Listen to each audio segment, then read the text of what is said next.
BRS నేతలపైన MLA ఆది Srinivas fire అయ్యారు. అధికారం కోల్పోయిన గులాబీ లీడర్లు మతి భ్రమించి మాట్లాడుతున్నారని విమర్శలు చేశారు. కాంగ్రెస్ ఇచ్చిన 6 గ్యారెంటీలను సీఎం రేవంత్ రెడ్డి అమలు చేస్తున్నారని ఆయన తెలిపారు.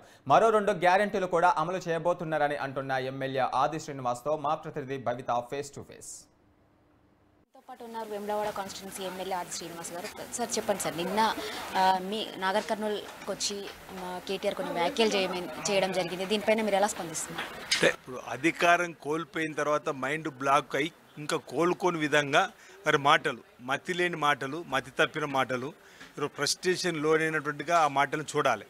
ఈరోజు తెలంగాణ వ్యాప్తంగా ప్రజలందరూ కూడా గత 9.5 సంవత్సరాల టీఆర్ఎస్ పార్టీ అవినీతి అక్రమాలు, వాళ్ళ యొక్క దుష్ట పరిపాలన ఏదైతే చూసే ఈరోజు టీఆర్ఎస్ పార్టీ నుంచి బీఆర్ఎస్ పార్టీగా మారిన తర్వాత తెలంగాణ పదమేళ్ళ పార్టీ నుంచి తీసిన తర్వాత ఇక మీకెందుకు తెలంగాణ స్థానం చెప్పి వాళ్ళని ప్రజలు పక్కన పెట్టి కాంగ్రెస్ పార్టీకి పట్టం కట్టి ఈరోజు పేద ప్రజలకు జనరంజకమైన పథకాలను తీసుకుని వచ్చి ముందుకు పోతున్న క్రమంలో వాళ్ళకు ఆలోచన అంటే ప్రజల నుంచి కాంగ్రెస్ పార్టీని దూరం చేయాలని చెప్పిన ఆలోచన వాళ్ళు ఇష్టానుసారం మాట్లాడుతూ వాళ్ళందరూ ప్రజలు గమని ఇంతకుముందు నేను ప్రెస్ మీట్లో కూడా చెప్పడం జరిగింది.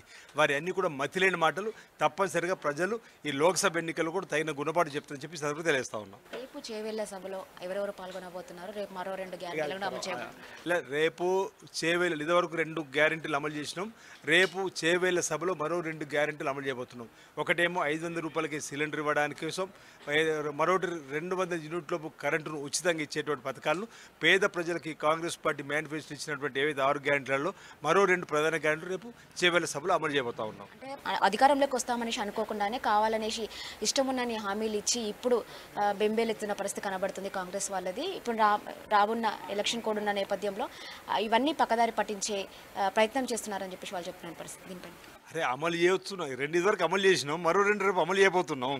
ఇప్పుడు వాళ్ళు మతిలేని మాటలు ఇంతకుముందని నేను వాళ్ళు ఏమి అనుమానాలు పెట్టుకోవాల్సిన అవసరం లేదు. మేము ప్రభుత్వం 100 రోజుల్లో మిగతా హామీలు అమలు చేస్తామంటున్నాం. ఇదివరకు 2 అమలు చేసినాం, 2 అమలు చేయబోతున్నాం. మిగతావి కూడా మేము అమలు చేస్తాం. పేద ప్రజలకు ఉపయోగపడే కార్యక్రమాలు చేస్తూ ముందుకు సాగుతాం. ఈరోజు వాళ్ళు అధికారం కోల్పోయిన తర్వాత ఏం మాట్లాడడం అర్థం కాక ఇష్టానుసారం మాట్లాడుతున్న మాటలు ప్రజలు గమనిస్తున్నారు. లోక్సభ ఎన్నికలు రేపు వారికి ఫైనల్గా తార్కాణం కాబోతున్నాయి. డబుల్ డిజిట్ దాటుతుంది. రేపు లోక్సభ ఎన్నికల్లో డబుల్ డిజిట్ కాంగ్రెస్ పార్టీ గెలవబోతుంది. ఒక్క సీటు కూడా టీఆర్ఎస్ పార్టీ గెలవని చెప్పి సందర్భంగా తెలియజేస్తా ఉన్నాం. ఇది మొత్తానికి కాంగ్రెస్ పార్టీ ఏదైతే ఇచ్చినటువంటి హామీలను నెరవేర్చబోతుంది. మతిపోయినటువంటి మాటలు మాట్లాడుతుంది బీఆర్ఎస్ నాయకులు మాత్రమే అని చెప్పేసి ఆది శ్రీనివాస్ చెప్తున్న పరిస్థితి. కెమెరా పర్సన్ శ్రీకాంత్, భవిత, న్యూస్ 360 హైదరాబాద్.